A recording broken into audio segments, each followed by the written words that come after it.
कक्षा 9 के हिंदी विषय के अंतर्गत अभी मैं ल्हासा की ओर चैप्टर पढ़ा रही हूँ। तो पाठ को आगे बढ़ाते हैं। ये पाठ राहुल सांकृत्यायन रचित है, उनकी तिब्बत यात्रा से उद्धृत है। मैंने इससे पूर्व आप लोगों को बताया कि लेखक आगे बढ़े, बहुत ठंड थी, रास्ता भटक गए और सुमति क्रोधित हो गए। लेकिन लेखक कहते हैं कि सुमति को जितनी जल्दी क्रोध आता है उतनी ही जल्दी सुमति का क्रोध कम भी हो जाता है। अब लेखक कहते हैं कि ये लोग तिंगड़ी के मैदान में पहुंच गए थे, जो पहाड़ों से घिरा टापू जैसा दिखाई दे रहा था, जिसमें दूर एक छोटी सी पहाड़ी मैदान के भीतर दिखाई पड़ती थी और उसी पहाड़ी का नाम था तिंगड़ी समाधिगिरी। आसपास के गांव में भी सुमति के जान पहचान के लोग थे, जिन्हें वो बोध गया से लाए हुए कपड़ों के बने गंडे देते थे। और वो कपड़े के गंडे, यहाँ लेखक ने व्यंग किया है, खत्म ही नहीं होते थे। क्यों? क्योंकि बोध गया से लाए कपड़े खत्म हो जाने पर कि उसी रंग के साधारण कपड़े से भी गंडा बना करके सुमति बांट दिया करते थे। वो तो यहाँ तिंगड़ी आने के बाद सुमति अपने यजमानों से भेंट करना चाहते थे, लेकिन लेखक के पास कोई काम नहीं था और उन्हें लगा कि सुमति वहाँ हफ्ता 2 हफ्ता लगा देंगे, हफ्ता भर, तो फिर मैं यहाँ बैठ के क्या करूँगा। तो उन्होंने कहा कि आप मत जाएं गंडा बांटने, गंडा बांट करके आपको जितना पैसा मिलेगा, गंडा ताबीज आदि को कहते हैं, वो पैसा मैं ही आपको ल्हासा पहुँचने पे दे दूंगा। और सुमति ने उनकी बात स्वीकार कर ली। और क्यों ना करते, बिना मेहनत के ही पैसे मिल रहे थे और कपड़ा भी बच रहा था। लेकिन जो है दूसरे दिन इन लोगों ने भड़िया ढूंढा, भारवाहक, जो इनका सामान उठा के लेके चलता, लेकिन ऐसा कोई नहीं मिला। और जब कोई नहीं मिला तो अंत में ये दोनों अपना सामान उठा के स्वयं चल पड़े। पहाड़ की एक कठिन परिस्थिति होती है कि जब आप चढ़ाई चढ़ रहे हैं तो चेहरे पे सूर्य की रोशनी पड़ती है, जिसके कारण गर्मी लगती है और पीठ की तरफ ठंड से बर्फ जैसा शरीर में एहसास होता है। ये बड़ी कठिन स्थिति थी।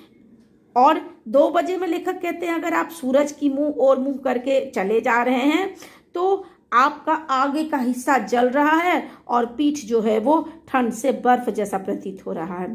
इन्होंने अपना सामान लिया, डंडा लिया और चल पड़े। लेखक कहते हैं कि वहाँ एक समस्या क्या थी। ये लोग पहुँचे सेकर बिहार। सेकर बिहार में सुमति अपने परिचित तिंगड़ी में भी थे सुमति के, तो वो अपने यजमानों से मिलना चाहते थे।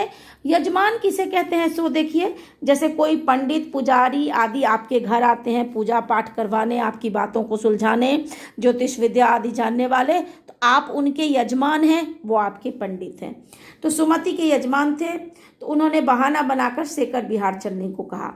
उस समय में क्या कानून था कि तिब्बत की जो जमीन थी वो जागीरों में बटी हुई थी और जागीरों में बटी हुई ये जमीन जो थी उसका ज़्यादा हिस्सा बौद्ध मठों के अंतर्गत आता था। और कुछ जागीरदार स्वयं भी खेती करते थे या किसानों से, या बेगार मजदूर ऐसे मजदूर जिनको बिना पैसा दिए काम करवाया जाता है, उन्हें बेगार मजदूर कहते हैं। असम में ऐसे मजदूरों को पैक कहा जाता है। तो अपनी जागीर में हर एक जागीरदार भी कोई कुछ ना कुछ खेती कर लेता था और मठ में एक विशेष बौद्ध भिक्षु होता था जो खेती बाड़ी का इंतजाम देखा करता था। और सेकर विहार में जो बौद्ध भिक्षु लेखक को मिले वो एक बड़े भद्र पुरुष थे, उनका नाम था नमसे। वो बहुत प्रेम से मिले और वहाँ जाने पर जब सुमति वहाँ पे लेखक को बुद्ध वचन, यानी बुद्ध ने जो प्रवचन दिए उनका जो अनुदित रूप था, मंदिर था एक, जिसमें उनको ऐसा मिला बुद्ध वचन की 103 पोथियां, ग्रंथ मिले, जिसमें पहले कागज पे जो लिखा जाता था बड़े बड़े अक्षरों में लिखा जाता था। प्रिंट मीडिया इतनी छोटी छोटी नहीं थी, तो पुस्तकों का वजन बहुत होता था। वो पुस्तकें जो थी, एक पुस्तक का वजन लेखक कहते हैं 15 किलो के आसपास था। जब सुमति ने अपने यजमानों से मिलने की इच्छा व्यक्त की तो लेखक ने उन्हें झट से हाँ कह दिया। क्यों? क्योंकि अब लेखक उन पुस्तकों को पढ़ना चाहते थे। लेखक ने बौद्ध धर्म धारण किया था, लेखक बुद्ध की बातों को जानना चाहते थे।